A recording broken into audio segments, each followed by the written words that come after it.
যে ধরনের mob violence আমরা লেটলি দেখেছি, এটা তো আনফর্চুনেটলি আওয়ামী লীগের আমলেও আমরা দেখিনি। মানে ডেইলি স্টার, প্রথম আলো জ্বালিয়ে দিয়েছে, হিন্দু একজনকে গাছ থেকে ঝুলিয়ে তারপর পুড়িয়ে ফেলেছে, মেরে ফেলেছে। মানে এই ধরনের মব ভায়োলেন্স, মানে আমি আপনাকে 1 বছর আগেরই কথা বলি, 2024-এ যখন ভারত থেকে একটা মিসইনফরমেশন ডিসইনফরমেশন ক্যাম্পেইন শুরু করলো যে বাংলাদেশে সংখ্যা লঘুদের উপরে আক্রমণ হচ্ছে ঢালাওভাবে, যেটা পুরোপুরি মিথ্যে ছিল এবং ভিত্তিহীন ছিল। এই ব্যাপারে কিন্তু আমরা সবাই ভূমিকা রেখেছি, ডিবাঙ্ক করতে পেরেছি, ফ্যাক্ট চেকিং অর্গানাইজেশনস গুলো ডিবাঙ্ক করেছে জিনিসটা। কিন্তু ফাস্ট ফরওয়ার্ড 1 বছর এখন কিন্তু আমি কি বলবো, আমার কিন্তু ওই এখন তো ডিবাঙ্ক করা ডিফিকাল্ট হয়ে যাবে। এটা তো সবার সামনে জিনিসটা হচ্ছে, আর তখন হয়নি কিন্তু এখন হচ্ছে। তো এখন তো আইন শৃঙ্খলার পরিস্থিতিটা আর একটু নিয়ন্ত্রণে আসার কথা ছিল। এখন তো আমরা নির্বাচনের কাছাকাছি, এখনো যদি এই ধরনের জিনিস হতে দেয়া হয়, আমার মনে হয় না এটা হচ্ছে, ওনারা নিয়ন্ত্রণ করতে পারছে না। মানে এখন রীতিমতো আমার সন্দেহ হচ্ছে যে এসব হয়তো সরকারের মধ্যে কোনো শক্তি বা সম্পৃক্ততা আছে, কোনো শক্তি হতে দিচ্ছে এ ধরনের জিনিস। তাদের লাভ কি? তাদের লাভ হচ্ছে নির্বাচন যাতে না হয়। ডেমোক্রেসি বিরোধী যে ফোর্সেস আছে, সেই ডেমোক্রেসি বিরোধী ফোর্সেসের সাথে যদি সরকারের কিছু লোকজনেরও সম্পৃক্ততা থাকে, তাহলে নির্বাচন পিছিয়ে যাবে। আবার ডেমোক্রেসির বিপক্ষের লোক তো ফ্যাসিস্ট শেখ হাসিনার আওয়ামী লীগ, আমরা তো তাদেরকে সবাই মিলে তাড়িয়ে দিয়েছি। তাহলে এখন আবার কোন পক্ষ এখানে? আমরা হয়তো ফ্যাসিজমকে তাড়াতে পারিনি, হয়তো ফ্যাসিস্টকে তাড়িয়ে দিয়েছি। তার মানে আমরা এখন কি একটা লেট ফ্যাসিজমে আছি? Fascism without a fascist? আমি আশা করি না, কিন্তু সেই ধরনের আশঙ্কা আমার হচ্ছে এখন। এবং কোনো মতেই, মানে আমাদের সবাইকে কিন্তু এখন রুখে দাঁড়াতে হবে। কোনো মতেই নির্বাচনকে কোনোভাবে পেছানো যাবে না। কিন্তু নির্বাচনকে যদি পেছায়, কনসিকুয়েন্সটা কি? আমরা রুখে দাঁড়াতে পারছি না কেন আপা? এখানে আমাদের সরকারের একটা বলিষ্ঠ ভূমিকা। আমার ধারণা সরকারে তো সবার সম্পৃক্ততা নেই এসব জিনিসের মধ্যে। তারা যদি তাদের দায়িত্বটা একটু সঠিকভাবে পালন করেন, তাহলে কিন্তু কিছু দূর হলেও এটা কন্ট্রোল করতে পারবো আমরা।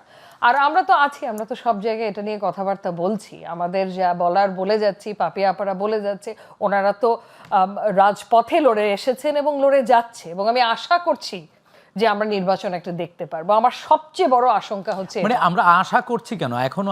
আপা, আপনি আশা করছেন কেন? বিশ্বাস করতে পারছেন না কেন? কারণ পায়ে তারা তো হয়েই যাচ্ছে।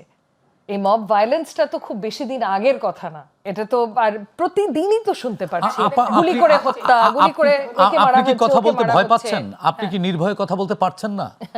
পুরোপুরি যে নির্ভয়ে কথা বলতে পারছি তা না, কথাটা সত্যি না, কিন্তু কিছু দূর হলেও চেষ্টা করছি। কারণ এখন যদি নির্ভয়ে কথা না বলতে পারি, তাহলে হয়তো আমরা সবকিছু হারিয়ে ফেলবো। বাধা আছে, কিছু বাধা তো আছে, সেন্সর করতে হচ্ছে। সেন্সর আমি চেষ্টা করি না করার, কিন্তু সেন্সর করার একটা প্রেশার তো থাকে অনেক দিক থেকে, আপনি তো বুঝতেই পারছেন জিনিসগুলো। কিন্তু এগেন সেই কথা ভেবে যদি আমরা কাজ করি, তাহলে তো সবার চুপ করে বসে থাকতে হবে। আপনিও আপনার কাজ করতে পারবেন না, আমিও আমার কাজ করতে পারবো না। সো বেশি দূর, মানে প্লাস অনলাইন হ্যারাসমেন্টের কথা তো আমি বাদই দিলাম, ওটা তো সবারই। অনলাইন আইসিটি অ্যাক্ট আছে, আইসিটি অ্যাক্ট শুধু অপরাধীদেরকে ধরা না, সাধারণ মানুষকে তো প্রোটেকশনের দায়িত্ব এই আইনের মধ্যে আছে। আপনি একজন আইনজীবী, আইনজ্ঞ, তো আমরা প্রোটেকশন কেন পাই না? আমাদের তো নিরাপত্তা দেওয়ার কথা অনলাইনে, যাতে আমরা হ্যারাসড না হই, সেই নিরাপত্তা নিশ্চিত করা দরকার। সেই ক্ষেত্রে ব্যর্থ হচ্ছে কেন? জি, আইসিটি সংক্রান্ত বেশ কয়েকটা অধ্যাদেশ কিন্তু জারি করা হয়েছে কয়েক মাস আগেই। এগুলো পুরোপুরি খতিয়ে দেখার সুযোগ আমার হয়নি। আমি যতদূর শুনতে পেরেছি যে আগের যে আইনি অবকাঠামোটা ছিল তার থেকে আরো বলিষ্ঠ এটা।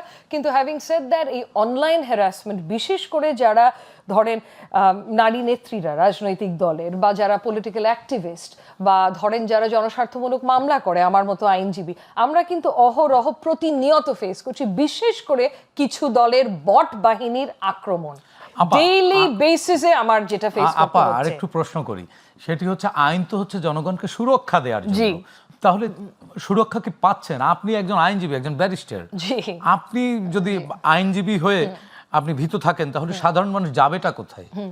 আইনজীবী হয়ে ভীতু যে থাকছি তা না, কারণ আক্রমণ তো হয়ে যাচ্ছে। কিছুটা আত্মসম্মান নিয়ে ভয় থাকতে হয়। সেই ধরনের চামড়া অনেক আগেই মোটা হয়ে গেছে। আত্মসম্মানের ভয়টা হয়তো চলে গেছে, কারণ আমার আত্মসম্মান তো বটবাহিনীর হাতে না যে তারা কিছু বললেই আমার সম্মান চলে যাবে। কিন্তু আইন যেটা আছে, আইনের প্রয়োগটা কিন্তু এখনো হচ্ছে না। এটা খুব সহজ বিষয়ও না। সাইবার হ্যারাসমেন্টটা কন্টেইন করা খুব সহজ বিষয় না তাহলে আইন কোনো করলাম রাষ্ট্রের কেন জন্য, আমরা? কিন্তু আইন শৃঙ্খলাটা নিয়ন্ত্রণ করা এই অন্তর্বর্তীকালীন সরকারের প্রথম দায়িত্ব হওয়ার কথা ছিল, যেটা ওনারা করতে পুরোপুরি ব্যর্থ।